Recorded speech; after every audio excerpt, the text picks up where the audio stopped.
Hello दोस्तों, कहानियों की दुनिया में आप सभी का स्वागत है। आज हम सुनेंगे मुंशी प्रेमचंद जी द्वारा लिखित कहानी सती। दोस्तों, शक जो है एक लाइलाज बीमारी है। यह एक हंसते खेलते घर को बर्बाद कर देता है। इस कहानी में मुंशी प्रेमचंद जी ने यही बताने की कोशिश की है कि कोई भी पुरुष या कोई भी हो सकता है, जब हीन भावना से ग्रस्त हो जाता है तो कैसे अपने जीवन को तबाह कर देता है। तो आइए सुनते इस कहानी को। मूलिया को देखते हुए उसका पति कल्लू कुछ भी नहीं है। फिर क्या कारण है कि मूलिया संतुष्ट है और प्रसन्न है और कल्लू चिंतित और सशंकित? मूलिया को कौड़ी मिली है, उसे दूसरा कौन पूछेगा। कल्लू को रत्न मिला है, उसके सैकड़ों ग्राहक हो सकते हैं। खासकर उसे अपने चचेरे भाई राजा से बहुत खटका रहता है। राजा रूपवान है, रसिक है, बातचीत में कुशल है, स्त्रियों को रिझाना जानता है। इससे कल्लू मूलिया को बाहर नहीं निकलने देता। उस पर किसी की निगाह भी पड़ जाए, यह उसे असह्य है। वह अब रात दिन मेहनत करता है जिससे मूलिया को किसी बात का कष्ट न हो। उसे न जाने किस पूर्व जन्म के संस्कार से ऐसी स्त्री मिल गई है। उस पर प्राणों को न्यौछावर कर देना चाहता है। मूलिया का कभी सिर भी दुखता है तो उसे जान निकल जाती है। मूलिया का भी यही हाल है कि जब तक वह घर नहीं आता मछली की भांति तड़पती रहती है। गांव में कितने ही युवक हैं जो मूलिया से छेड़छाड़ करते रहते हैं, पर उस युवती की दृष्टि में कुरूप कलुआ संसार भर के आदमियों से अच्छा है। एक दिन राजा ने कहा, भाभी, भैया तुम्हारे जोग न थे? मूलिया बोली, भाग में तो वो लिखे थे, तुम कैसे मिलते? राजा ने मन में समझा, बस अब मार लिया। बोला, विधि ने यही तो भूल की। मूलिया मुस्कुरा कर बोली, अपनी भूल तो वही सुधारेगा। राजा निहाल हो गया। तीज के दिन कलुआ मूलिया के लिए लट्ठे की साड़ी लाया। चाहता तो था कि कोई अच्छी साड़ी ले, पर रुपए न थे और बजाज ने उधार न दिए। राजा भी उसी दिन अपने भाग की परीक्षा करना चाहता था। एक सुंदर चुंदरी लाकर मूलिया को भेंट की। मूलिया ने कहा, मेरे लिए तो साड़ी आ गई है। राजा बोला, मैंने देखी है, तभी तो मैं इसे लाया, तुम्हारे लायक नहीं है। भैया को किफायत भी सूझती है तो ऐसी बातों में। मूलिया कटाक्ष करके बोली, तुम समझा क्यों नहीं देते? राजा पर एक कुल्हड़ का नशा चढ़ गया। बोला, बूढ़ा तोता नहीं पढ़ता है। मूलिया, मुझे तो लट्टे की साड़ी ही पसंद है। राजा, जरा यह चुनरी पहनकर देखो, कैसी खिलती हो। मूलिया, जो लट्टा पहनकर खुश है वह चुनरी पहन लेने से खुश ना होगा? उन्हें चुनरी पसंद होती तो चुनरी ही लाते। राजा, उन्हें दिखाने का काम नहीं है। मूलिया विस्मय से बोली, मैं क्या उनसे बिना पूछे ले लूंगी? राजा, इसमें पूछने की कौन सी बात है? जब वह काम पे चला जाए पहन लेना, मैं भी देख लूंगा। मूलिया ठट्ठा मारकर हंसती हुई बोली, यह न होगा देवर जी, कहीं देख ले तो मेरी सामंती आ जाए। इसे तुम लिए जाओ, राजा ने आग्रह करके कहा। इसे न लोगी भाभी तो मैं जहर खा के सो जाऊंगा। मूलिया ने साड़ी उठाकर आले पर रख दी और बोली, अच्छा लो, अब तो खुश हुए? राजा ने उंगली पकड़ी, अभी तो भैया नहीं है, जरा पहन लो। मूलिया ने अंदर जाकर चुनरी पहन ली और फूल की तरह महकती दमकती बाहर आई। राजा ने पहुंचा, पकड़ने को हाथ फैलाया और बोला, ऐसा जी चाहता है कि तुम्हें लेकर भाग जाऊं। मूलिया उसी विनोद भाव से बोली, जानते हो तुम्हारे भाई का क्या हाल होगा?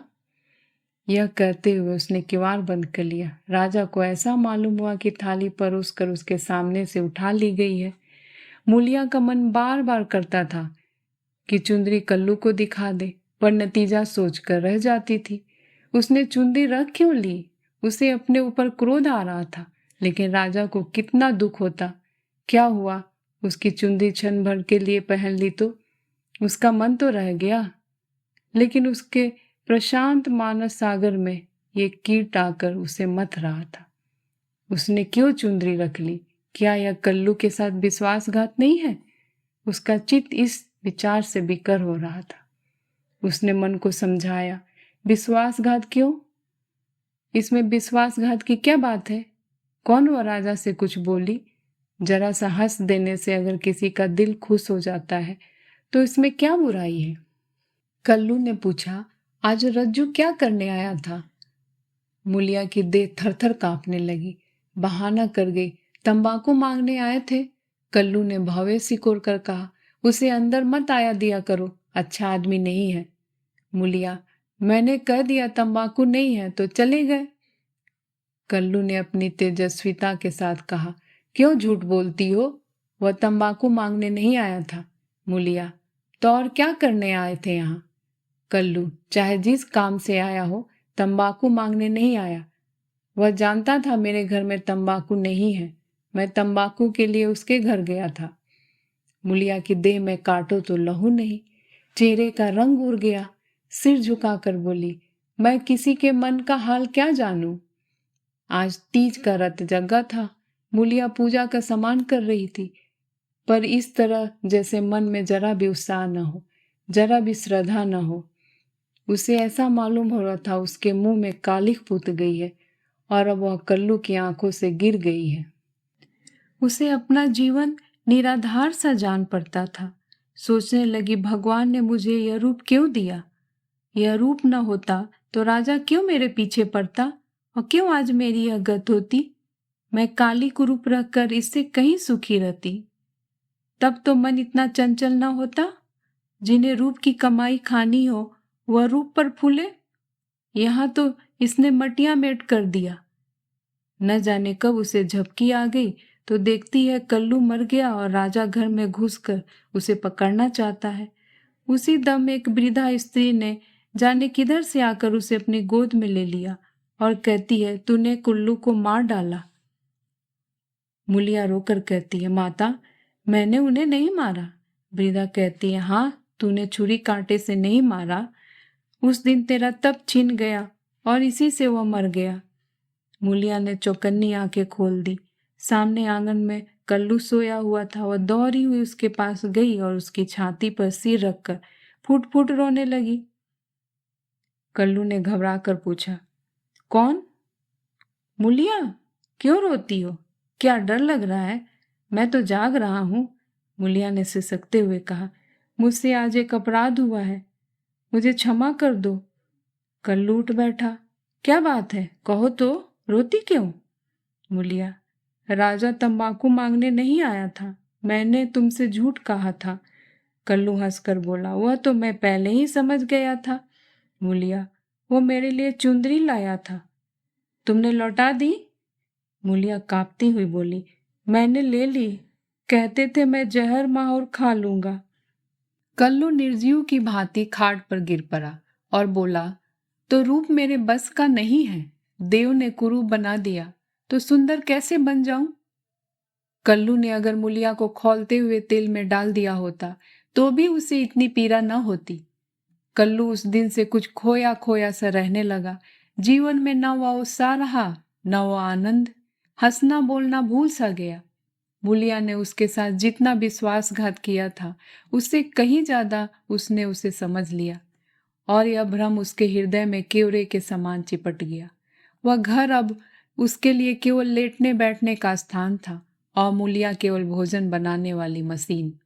आनंद के लिए वह कभी कभी तारी खाने चला जाता या चरस के दम लगाता।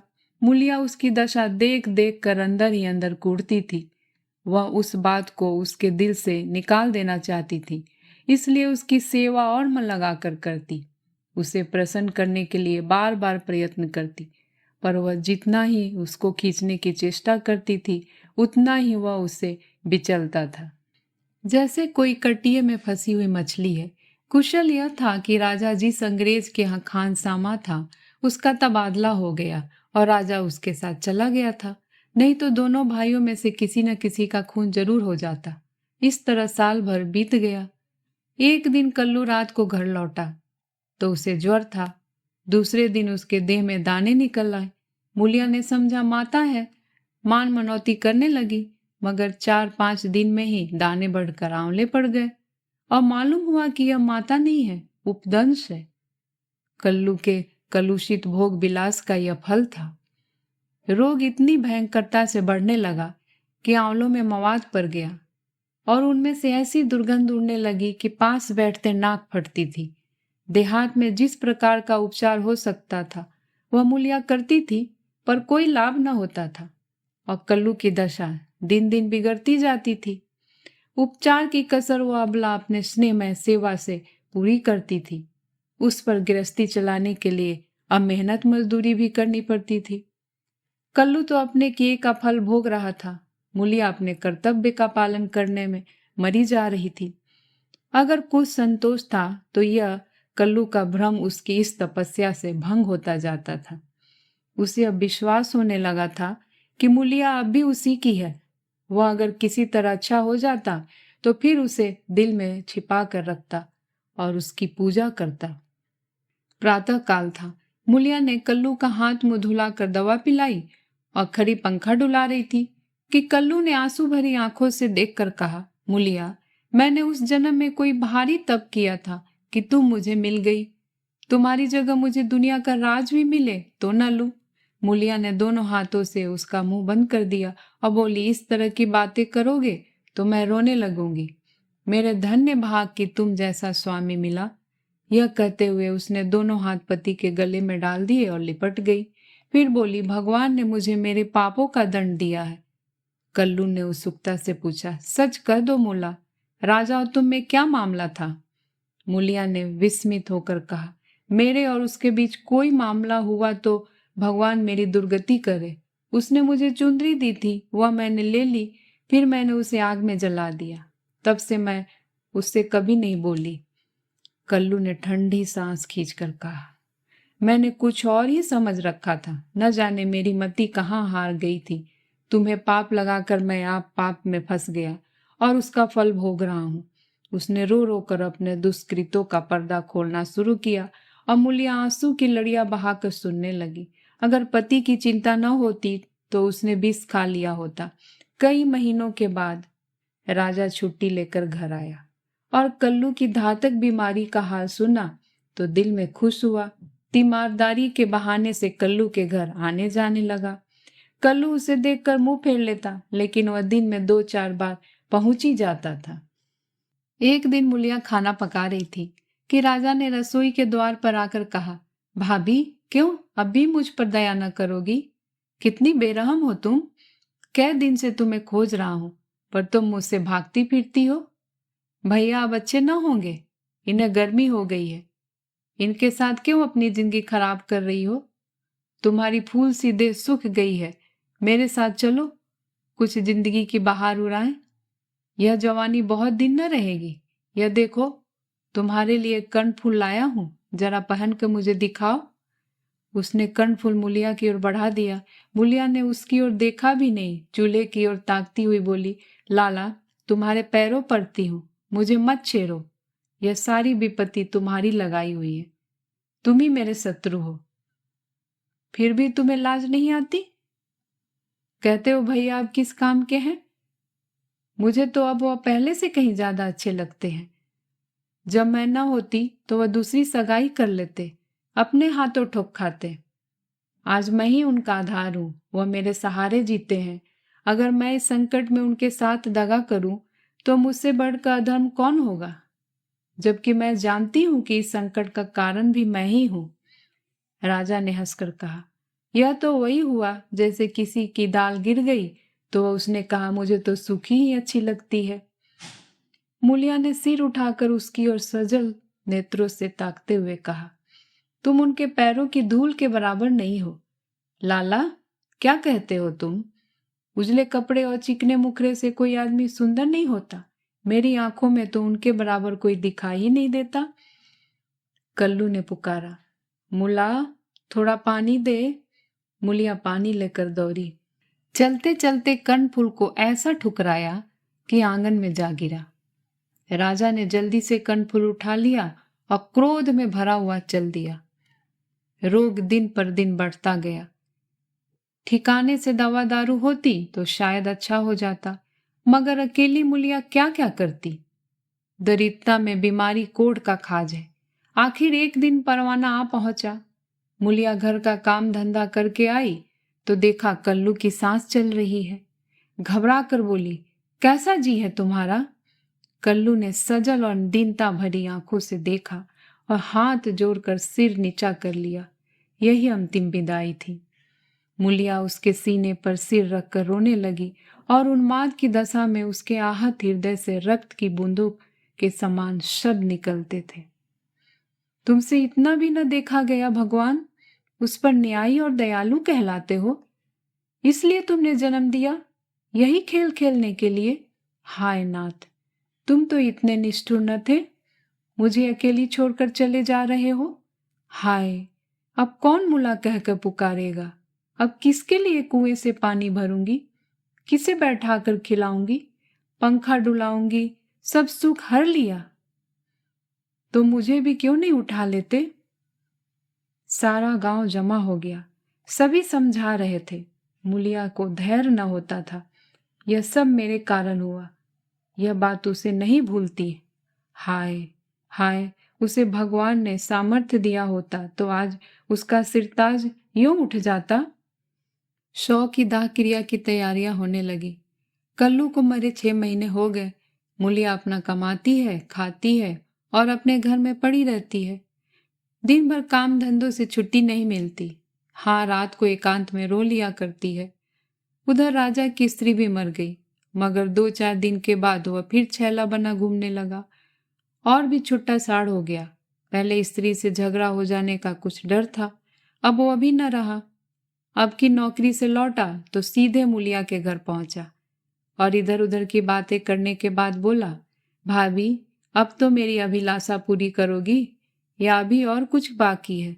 अब तो भैया भी नहीं रहे, इधर मेरी घरवाली भी सिधार गई, मैंने तो उसका गम भुला दिया।